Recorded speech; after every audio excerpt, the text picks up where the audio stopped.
जीवन का जितना भी जड़ अंग है उस सब को छोड़ के अपने उस परमात्मा के सिमरन में लीन हो जाना है। भीतर एकदम से अंदर चले जाएं और अंतिम में हमारे जितने भी चक्र हैं उन सभी चक्रों में जो पंचदेव स्वरूप हैं उन पंचदेव स्वरूपों को नमन करके उनके पट भी बंद करते जाएं। जैसे वृंदावन में भगवान कन्हैया के पट खुलते हैं और बंद होते हैं, उनके आगे पर्दा लगता है और पर्दा बंद होता है, उसी तरह हम भी अपने इन सभी पर्दों को बंद करते जाएं, अपनी सारी इंद्रियों को शांत करते जाएं और शांत करते करते जो ये सब बाहर घूमने गई थी, विचर रही थी, उन सबको अपनी आत्मा के भीतर समावेश करते जाइए। धीरे धीरे अपनी सारी इंद्रियों के पट बंद कर दीजिए और अंदर डीप चलते जाइए। मूलाधार में जाइए। मूलाधार चक्र में भगवान गणेश का स्वरूप है। भगवान गणेश को नमन करके उनके पट बंद कर दीजिए। स्वादिष्ठान में आ जाइए। माता शक्ति है, उस माता शक्ति की आराधना करते हुए कि आज जो हमारा दिन पूर्णता से आपकी इस प्रेरणा शक्ति के कारण ही बहुत सुंदर से बीता, आगे भी जो काल आए वह इसी तरह से आपके ज्ञान में, आपके सत्संग में, आपके भक्ति में यह बीतता जाए। उस महाशक्ति को भी नमन करते हुए उनके भी पट बंद कर दें। ऊपर आए अपने अग्नि चक्र में, मणिपुर चक्र में। इस मणिपुर चक्र में सारे सूर्यादि नक्षत्र ग्रह मंडल हैं। सभी ग्रह मंडल जो हमारे अनुकूल व्यवहार करें, उन सबको भी शांति की कामना करते हुए सबको नमन करें और उनके भी पट बंद कर दें। और ऊपर आए अनाहत चक्र में भगवान नारायण स्वरूप क्षीर सागर में अपनी महालक्ष्मी के साथ विराजमान, उनको भी नमन करें। और भगवान विष्णु स्वरूप को, क्योंकि रास प्रारंभ ही पूर्णिमा के दिन इस रात के बाद ही होता है और उस रास में जाने के हमें अधिकार जो है वह प्राप्त कराते हैं भगवान नारायण की भक्ति।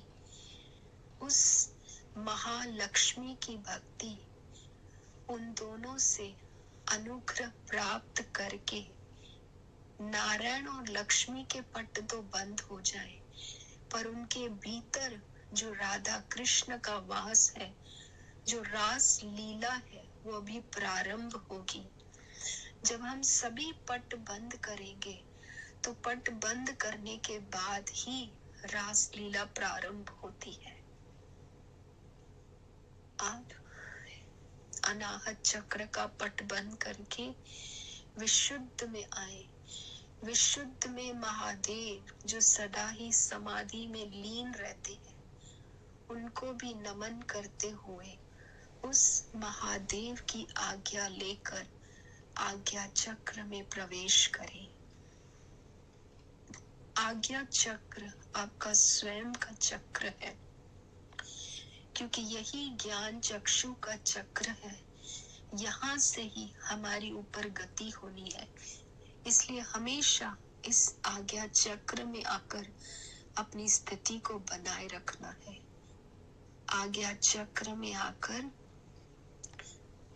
विराजमान हो जाइए और पूर्णिमा के दिन जो चंद्रमा निकला हुआ है, अपनी सारी 16 कलाओं से युक्त चंद्रमा ऊपर प्रकाशित हो रहा है और आप आज्ञा चक्र में बैठे हुए हो और पूर्णिमा का चांद अपनी सारी चांदनी के साथ इस अंधेरे को आलोकित कर रहा है और हमारे भीतर से जो वह तम है, तमोगुण है, तमस है, अंधकार है, उसको हमेशा के लिए समाप्त करता है और हमारे भीतर वह शीतलता आ रही है।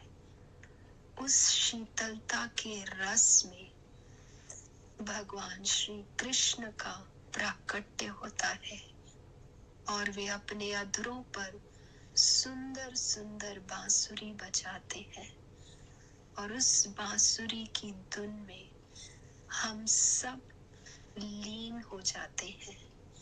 हमारी सारी इंद्रियां रूपी गोपियां उसके अंदर विलीन हो जाती हैं और विलीन होके उस परम रस में डूब जाती हैं।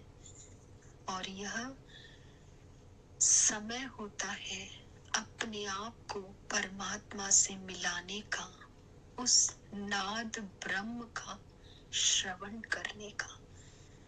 जब हम सब पट बंद करेंगे तभी हमारे अंदर के पट खुलते हैं, तभी हमें अंदर की ध्वनि सुनाई देती है, अंदर की वह आवाज सुनाई देती है जो अनाहत स्वरूप है।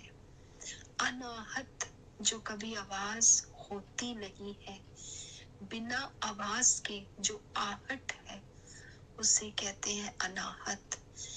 ऐसा शब्द जो अलौकिक होता है, जो अव्यक्त होता है, वह अव्यक्त शब्द श्रवण में आता है। तो आज प्रभु से यही आराधना करेंगे